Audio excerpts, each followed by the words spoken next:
Hello friends, welcome to my channel Sheetal's kitchen Gujarati. आज આપણે બનાવીશું આલુ મેથીના ટેસ્ટી એવા પરાઠા અને સાથે જ ટમેટાની ચટપટી તીખી મીઠી અને ખાટી એવી ચટણી। તો મિત્રો રેસીપી વિડિયો એન્ડ સુધી જરૂરથી જોજો અને જો મારી ચેનલ પર નવા આવ્યા હો તો ચેનલને સબસ્ક્રાઇબ જરૂરથી કરજો। શિયાળાની સીઝન ચાલી રહી છે અને માર્કેટમાં ફ્રેશ ટમેટા, ફ્રેશ ભાજી, બધું જ શાકભાજી મળે છે। તો આજે અહીંયા હું આલુ મેથીના ભર્યા વગરના પરાઠા બનાવી રહી છું। તો મિત્રો રેસીપીની રીત છે તે એન્ડ સુધી જરૂરથી જોજો। આ રીતે બનાવેલા પરાઠા લાંબો સમય સુધી સોફ્ટ રહે છે અને ખાવામાં ખૂબ જ ટેસ્ટી એવા લાગે છે। આલુ મેથીના પરાઠા બનાવવા માટે અહીંયા મેં 5 નંગ જેટલા બટેટાને બાફીને લઈ લીધા છે। હવે બટેટાને સારી રીતે મેશરની મદદથી આપણે મેશ કરી લેવાના છે। મેશ ન કરવા હોય તો તમે બટેટાને છીણી પણ શકો છો, જેને આપણે ગ્રેટરથી। તો આ રીતે સારી રીતે મેશ થઈ જાય છે તો અહીંયા મેં મેશરની મદદથી જ મેશ કર્યા છે। મસાલામાં સ્વાદ પ્રમાણે મીઠું ઉમેરીશું, અડધી ચમચી જેટલું હળદર પાવડર ઉમેરીશું, 1 ચમચી જેટલું આપણે કાશ્મીરી લાલ મરચું ઉમેરીશું, સાથે જ 1 ચમચી ધાણા જીરું અને નાની અડધી ચમચી જેટલી આપણે હિંગ ઉમેરવાની છે। 1 ચમચી જેટલો અજમો હાથેથી ક્રશ કરીને ઉમેરી લેવાનો છે। બધી જ વસ્તુની ફ્લેવર છે તે આ મેથી આલુ પરાઠામાં ખૂબ જ ટેસ્ટી એવી લાગશે અને મસાલો મિત્રો થોડો ચડિયાતો કરશો તો હજી વધારે ટેસ્ટી લાગશે। 1 મોટી ચમચી જેટલી આદુ મરચાં લસણની પેસ્ટ ઉમેરી છે અને 1 મોટી ચમચી જેટલા સફેદ તલ ઉમેર્યા છે। મોવણ માટે 2 ચમચી જેટલું શીંગ તેલ ઉમેર્યું છે અને સાથે જ ઝીણી સમારેલી ધોઈને રાખેલી મેથીની ભાજી ઉમેરી લીધી છે। બધી જ વસ્તુને આપણે લોટ ઉમેરતા પહેલા સારી રીતે મિક્સ કરી લઈશું અને લોટ આપણે આ જે મેથી અને બટેટાનું મોઇસ્ચર હોય એમાં જ બાંધવાનું છે, એક્સ્ટ્રા પાણી એડ કરવાનું નથી। તો અહીંયા મેં હાથેથી બધો જ મસાલો આલુ અને મેથી સાથે મિક્સ કરી લીધો છે। હવે આ જે મોઇસ્ચર છે તેમાં જ આપણે થોડો લોટ ઉમેરતા જઈશું અને આલુ મેથી પરાઠાનો સોફ્ટ એવો લોટ બાંધીને રેડી કરીશું। તો ખૂબ જ ટેસ્ટી એવા લાગતા આ પરાઠા ફટાફટથી બની જાય છે મિત્રો। અને આ પરાઠા બનાવવામાં તમારે ભરવાની કે ભર્યા પછી ફરીથી વણવાની કોઈ જ ઝંઝટ નથી, તો થોડા જલ્દી જ બની જશે। આ રીતે મેં લોટ જે બટેટા અને મેથીનું મોઇસ્ચર હતું તેમાં જ ઉમેરી અને આ રીતનો સોફ્ટ લોટ બાંધી લીધો છે।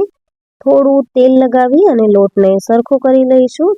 ત્યારબાદ આપણે લોટને છે તે 15થી 20 મિનિટ માટે સાઈડમાં રહેવા દઈશું, જેથી કરીને મસાલાની બધી જ ફ્લેવર લોટમાં સારી રીતે એડ થઈ જાય।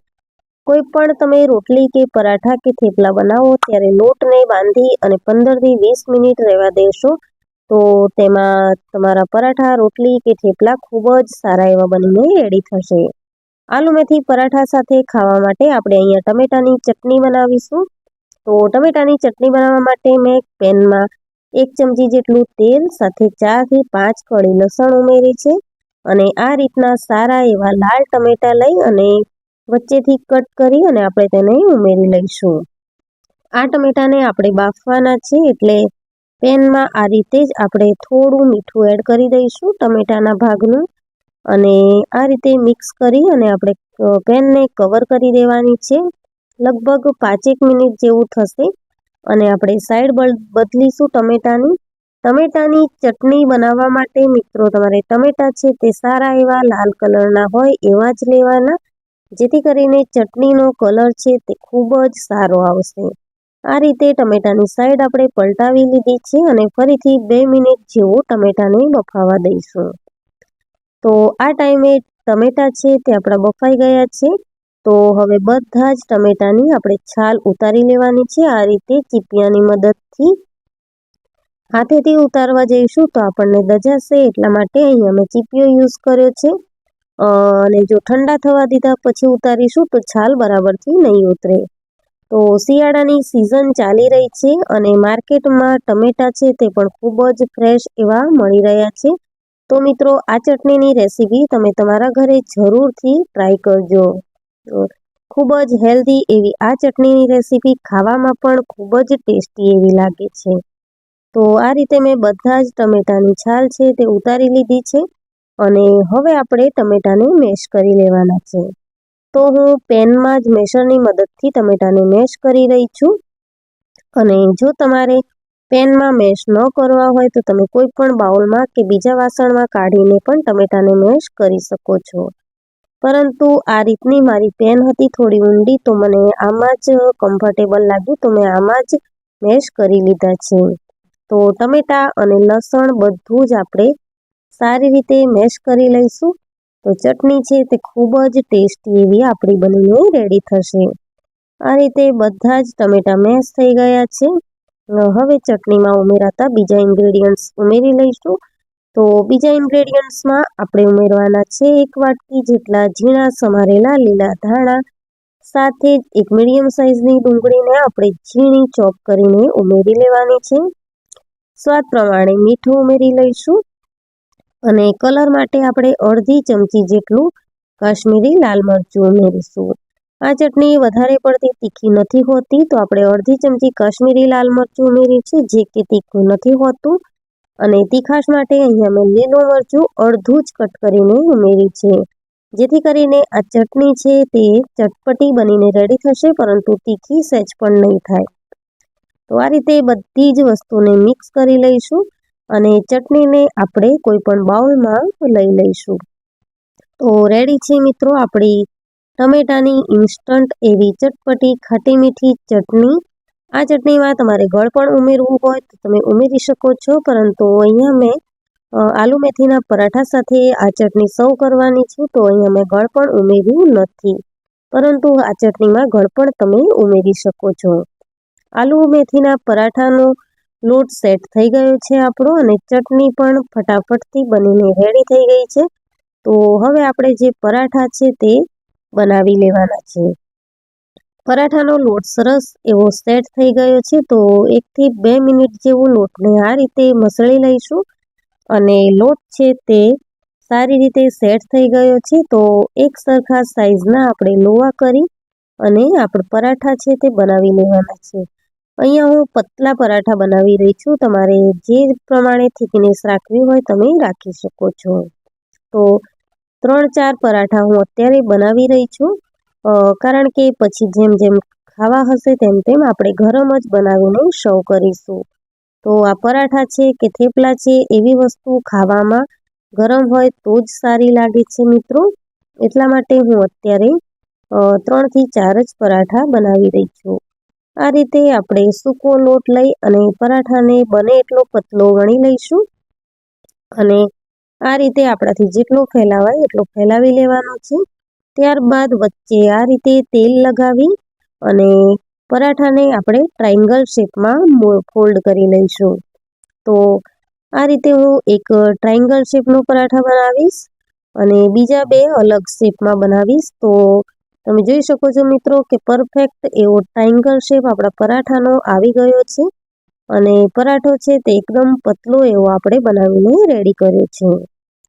પરાઠાને સાઈડમાં લઈ લઈશું અને બીજો આપણે સ્ક્વેર શેપમાં પરાઠો બનાવી લઈશું. તો વચ્ચે આ રીતે તેલ લગાવી બંને સાઈડો કવર કરી અને બીજી 2 સાઈડ્સ પણ આપણે ફોલ્ડ કરી લઈશું અને આ રીતનું ચોરસ બનાવી સૂકો લોટ લઈ અને પરાઠાને સારી રીતે વણી લેવાનો છે.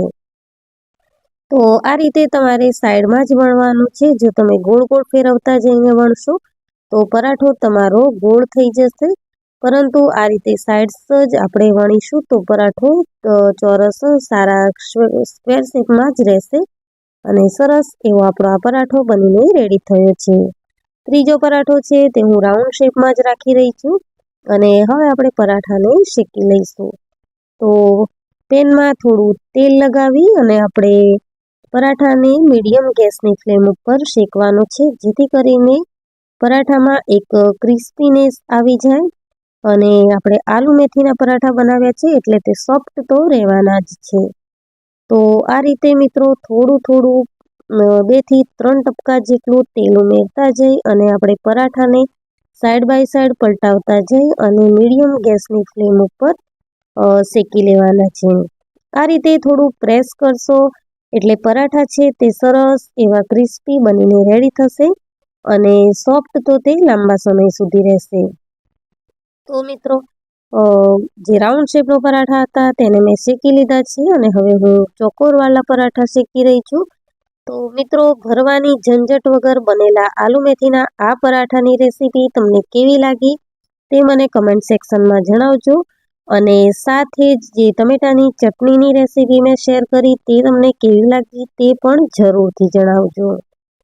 હવે આપણે ટ્રાયંગલ શેપનો પરાઠા બનાવી લઈશું અને ટ્રાયંગલ શેપનો પરાઠા સૌથી સારો બનીને રેડી થયો હતો. એકદમ સરસ ગુબ્બારાની જેમ ફૂલીને રેડી થયો હતો. તો આ રીતે તમે બધા જ પરાઠા ટ્રાયંગલ શેપમાં પણ બનાવી શકો છો.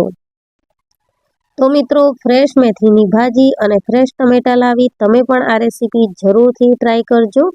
અને સ્પેશિયલી આલુ મેથીના આ પરાઠા તમે ભર્યા વગર આ રીતે બનાવશો તો તમે વારંવાર આ જ રીતના આલુ પરાઠા બનાવશો એ વાતની ગેરંટી છે. તો આપણા આલુ મેથીના પરાઠા અને સાથે જ ટમેટાની ઇન્સ્ટન્ટ ચટણી બનીને રેડી છે. તો હવે આપણે તેને સર્વિંગ પ્લેટમાં લઈ લઈશું. ટમેટાની ચટણીને હું આ રીતે બાઉલમાં લઈ લઈશ અને સાથે જ આપણે પરાઠાને પણ ગરમ ગરમ સર્વ કરીશું અને પરાઠા અને ટમેટાની ચટણી મિત્રો એન્જોય કરીશું. રેસીપી વિડીયો ગમે હોય તો વિડીયોને લાઈક કરજો, શેર કરજો અને મારા ચેનલને સબસ્ક્રાઈબ જરૂરથી કરજો. આવી જ નવી અલગ અલગ રેસીપીઓ માટે બેલ આઇકન બટનને પ્રેસ કરજો જેથી કરીને દરેક રેસીપીની નોટિફિકેશન સૌથી પહેલાં તમને મળશે. Please like, share and subscribe my channel. Thank you.